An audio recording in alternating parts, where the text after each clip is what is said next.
আচ্ছা, এবার আমরা ঘন নির্ণয়ের সূত্র শিখব।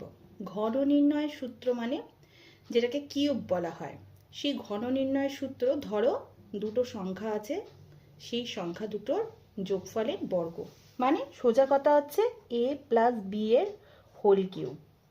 তার ফর্মুলা হচ্ছে a cube plus 3a square B plus 3ab square plus B cube.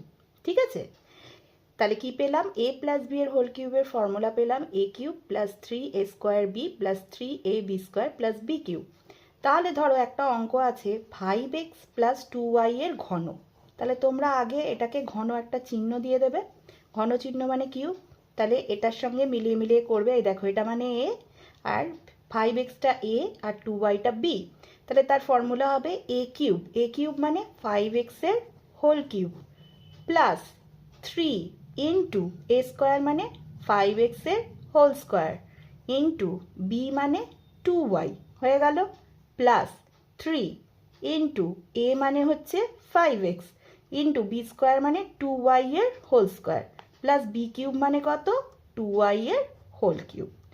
তাহলে দেখতে পেলে এই ফর্মুলাটা পুরো অ্যাপ্লাই করলাম, করার পর তাহলে কি হবে? 5 এর হোল কিউব মানে 5 5 25, 5 125। তোমরা কিন্তু এখানে বর্গ করবে না, ঘন করবে। এটা 5 5 25, 25 3 75, 75 2 150, 150y, বা তোমরা 5 5 25 দুগুণে 50, 50 3 150y এভাবেও করতে পারো।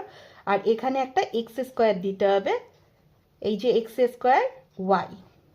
এটা করো, 2 2 4, 4 5 20, 20 3 60, বা 5 3 15, 4 60 এক্স, আর এটা হলো ওয়াই স্কোয়ার, প্লাস 2 দুগুণে 4 দুগুণে 8, 8 ওয়াই কিউব। তাহলে ঘন নির্ণয় করে আমরা যে মানটা পেলাম সেটা হলো এটা।